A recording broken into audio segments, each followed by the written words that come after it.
आलोक IAS academy channel में स्वागत है दोस्तों। आज का जो मैंने टॉपिक लिया है वो जो यूपीएससी में एक सिलेबस है, बहुत इंपॉर्टेंट है।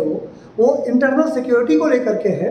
और क्योंकि इस समय इंटरनल सिक्योरिटी एक बहुत बड़ी चुनौती भी है, इसलिए भी ये टॉपिक यूट्यूब में बहुत इंपॉर्टेंट होता है। तो हम लोग बात करेंगे इंटरनल सिक्योरिटी पर, और कोशिश करूंगा कि मैं इसमें कुछ 2-4 वीडियो आपके लिए समय समय पर लेकर के आऊँ। आज इंट्रोडक्शन ऑफ इंटरनल सिक्योरिटी है। आज हम इंटरनल सिक्योरिटी पर चर्चा करेंगे।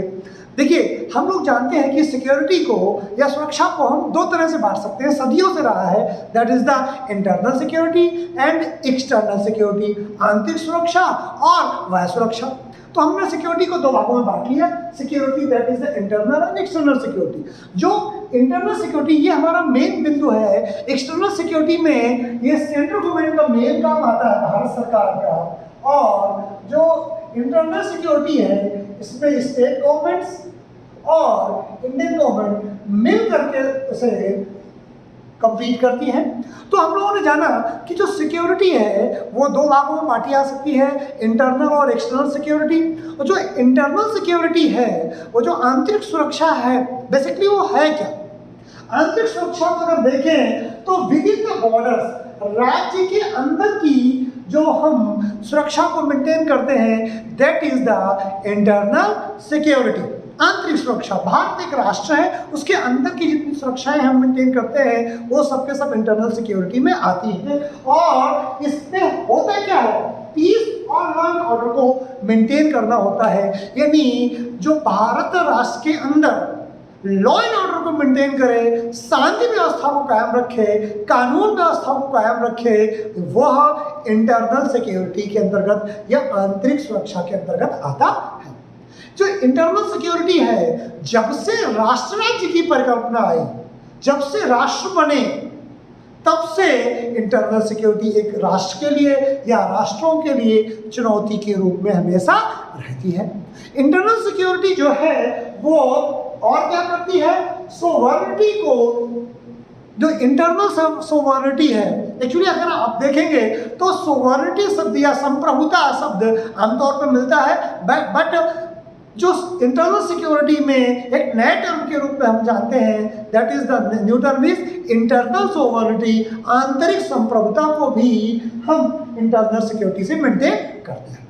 दोस्तों, हम जो मेन बात जान रहे हैं, सिक्योरिटी किसी राष्ट्र की संप्रभुता को बनाए रखने के लिए, किसी राष्ट्र को खड़ा रखने के लिए, किसी राष्ट्र को विकसित करने के लिए, किसी राष्ट्र के स्वाभिमान को जिंदा रखने के लिए सिक्योरिटी बहुत इंपॉर्टेंट है, खासकर इंटरनल सिक्योरिटी। मैं हमेशा क्लास में एक बात कहता हूं कि किसी राष्ट्र की परिकल्पना तभी की जा सकती है जब वो राष्ट्र सिक्योर हो। राष्ट्र की, भारत सरकार के 3 प्रमुख काम है, या किसी भी राष्ट्र के 3 प्रमुख काम है। पहला, लॉ एंड ऑर्डर मेंटेन करना, दूसरा देश की बाउंड्रीज को सुरक्षित रखना या उसकी सिक्योरिटीज को मेंटेन करना, और तीसरा उसके बदले में टैक्स वसूलना।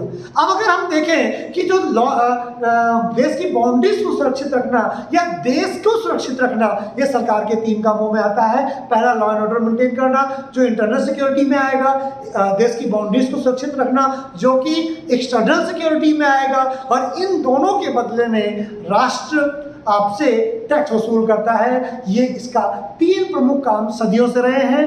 डेमोक्रेटिक समाजों में समाज के सोशल वेलफेयर के लिए कार्य करना, ये भी सिक्योरिटी के अंतर्गत, ये भी सरकार के 3 कामों के बाद चौथे काम में आता है। तो यानी देश की जो राष्ट्र राज्य की परिकल्पना हुई, उसमें इंटरनल सिक्योरिटी, एक्सटर्नल सिक्योरिटी राष्ट्र सरकार या राजा करेगा, और उसके बदले में राजा टैक्स वसूलेगा। अब राजा नहीं है तो चुनी हुई सरकार है, वो टैक्स वसूलेगी। उसके साथ अगर हम देखें कि अगर हम बात करें, टॉपिक वाइज बात करें, तो इंटरनल सिक्योरिटी के क्या एट्रीब्यूट्स हैं, क्या जो लक्षण हैं, क्या गुण हैं इंटरनल सिक्योरिटी में, इस बात पर भी हम पर चर्चा कर लेंगे। इंटरनल सिक्योरिटी का पहला जो गुण है वह सिक्योर इंटीग्रिटी, राष्ट्र को एकता को राष्ट्र की एकता को बनाए रखना, टू सिक्योर इंटरनल इंटीग्रिटी को, सिक्योर इंटीग्रिटी को। और हम देखिए इसे प्रेम्बल से जोड़े, देश की एकता और अखंडता के लिए को अक्षुण्ण रखने वाले बंधुता को बढ़ाने के लिए दृढ़ संकल्प होंगे। यानी हम कह रहे हैं कि हमने प्रियम्बल में कॉन्स्टिट्यूशन के 16वें कॉन्स्टिट्यूशन में बात कह दिया कि हम देश की इंटीग्रिटी को सिक्योर करेंगे, और यह लक्षण जो है इंटरनल सिक्योरिटी का प्रमुख लक्षण है। अगर देश में इंटरनल सिक्योरिटी है तो उसके लिए क्या होना जरूरी है कि उसकी इंटीग्रिटी बनी रहे। अगर वो यूनाइट नहीं है, देश टूट रहा है, तो सिक्योर कहाँ से? 1947 में देश की इंटरनल सिक्योरिटी डिस्टर्ब हुई थी ना, इसी ने पाकिस्तान बना ना, इसी ने बाद में बांग्लादेश बना ना। तो इंटरनल सिक्योरिटी बहुत जरूरी है। दूसरा है आंतरिक संप्रभुता को बनाए रखना। ये भी एक प्रमुख गुण है इंटरनल सिक्योरिटी का, कि देश की जो आंतरिक संप्रभुता है, जो देश के अंदर निर्णय लेने की जो क्षमता है, वो सिक्योर होनी चाहिए।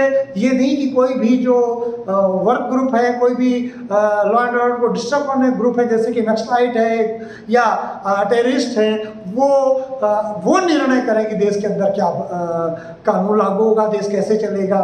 नहीं, लेजिटिमेट जो सरकार है वो उस व्यवस्था को लागू करेगी, उस व्यवस्था को उस निर्णय लेगी, ये बात जरूरी है। और तीसरा है लॉ एंड ऑर्डर को मेंटेन करना। सरकार आज भी आप जानते हैं बार बार ये निर्णय होते हैं कि सुप्रीम कोर्ट बार बार कहता है कि आप लॉ एंड ऑर्डर मेंटेन नहीं कर पाएंगे तो आप सत्ता से हट जाइए, दूसरे को आने दीजिए, क्योंकि सरकार का प्रमुख काम है लॉ ऑर्डर को मेंटेन करना। क्योंकि मैं अभी पहले बता गया हूँ, मैं क्लास में हमेशा कहता हूँ सरकार के 3 काम: लॉ एंड ऑर्डर मेंटेन करना यानी इंटरनल सिक्योरिटी मेंटेन करना, दूसरा देश की बाउंड्रीज की सुरक्षा करना यानी एक्सटर्नल सिक्योरिटी मेंटेन करना, और उन दोनों के बदले में टैक्स लेना। तो ये 3 काम है ही, चाहे वो लोकतंत्र हो और चाहे राजतंत्र हो, ये 3 काम आप सरकार को करने ही करने हैं।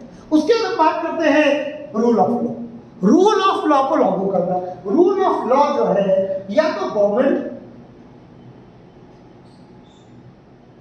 लागू करती है, या अगर गवर्नमेंट या एग्जीक्यूटिव फेल हो जाती है तो फिर कोर्ट्स को लागू करती है। यानी जो कानून के सामने सभी बराबर। दोस्तों अभी एक मैटर एग्जांपल देके आपको समझा रहे हैं, उससे पता चलेगा कि जो देश की इंटरनल सिक्योरिटी है, कहीं न कहीं इन दोनों के माध्यम से कभी न कभी कंप्रोमाइज की जाती है। जैसे अभी बकरा ईद और कांवड़ यात्रा को लेकर के सुप्रीम कोर्ट ने एक निर्णय दिया। बकरा जब कांवड़ यात्रा का मैटर आया और उत्तर प्रदेश सरकार बहुत थोड़ी सी मात्रा में लोगों को विद प्रोटोकॉल कांवड़ यात्रा को अलाउ करना चाहती थी, तो भारत के सुप्रीम कोर्ट ने, सर्वोच्च न्यायालय ने कहा कि कांवड़ यात्रा को नहीं होने देना चाहिए, इससे कोविड फैल सकता है।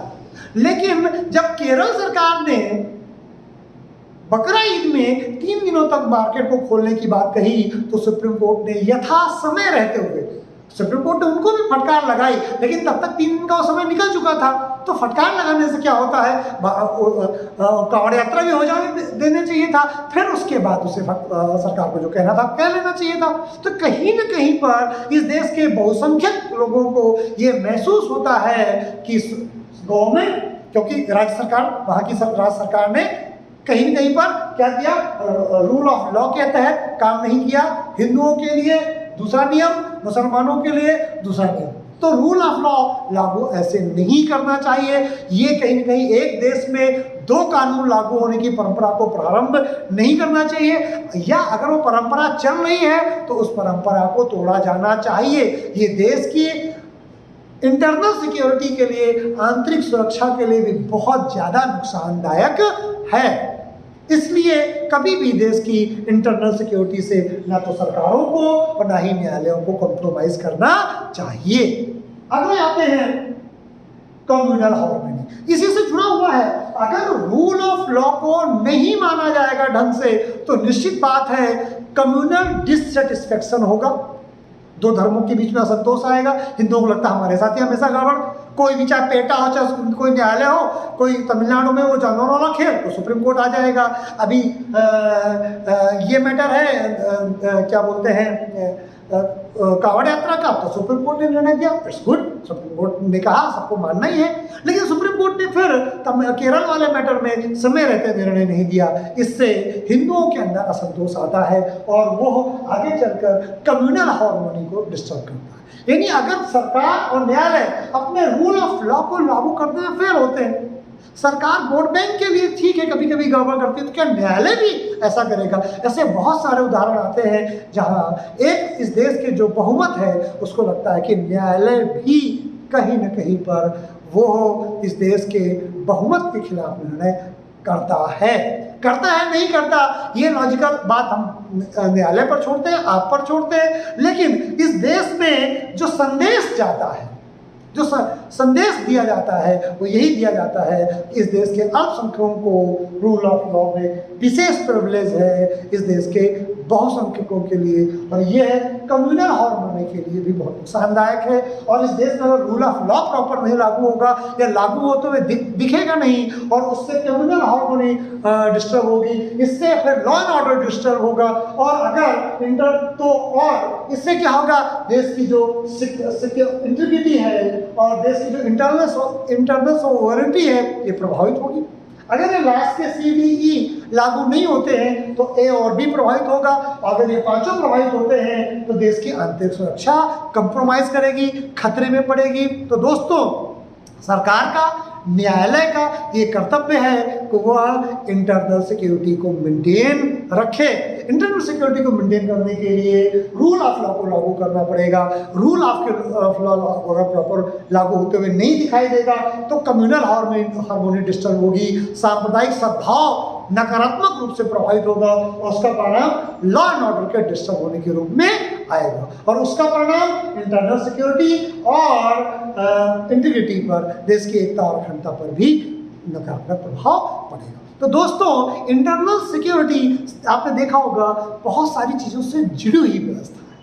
ये नहीं है कि बस एक आपने बस सरकार कहते हैं लॉ एंड ऑर्डर मेंटेन करो, उसके लिए आपको बहुत सारे निर्णय लेने पड़ते हैं जिससे कि ये A to E तक जो दिए गए कैरेक्टर हैं ये डिस्टर्ब ना हो। जब ये डिस्टर्ब नहीं होंगे तो देश में इंटरनल सिक्योरिटी को खतरे बहुत कम मात्रा में होंगे। इसीलिए सरकार को, नीति नियंताओं को भावनात्मक आधार पर निर्णय नहीं लेने चाहिए, उन्हें संविधान के दायरे में रहते हुए न्यूट्रल निर्णय लेने का प्रयास करना चाहिए, और न केवल प्रयास करना चाहिए, वो निर्णय दिखना भी चाहिए कि जो न्यायालय हैं या जो सरकारें हैं वो धर्म के आधार पर कोई निर्णय नहीं लेती।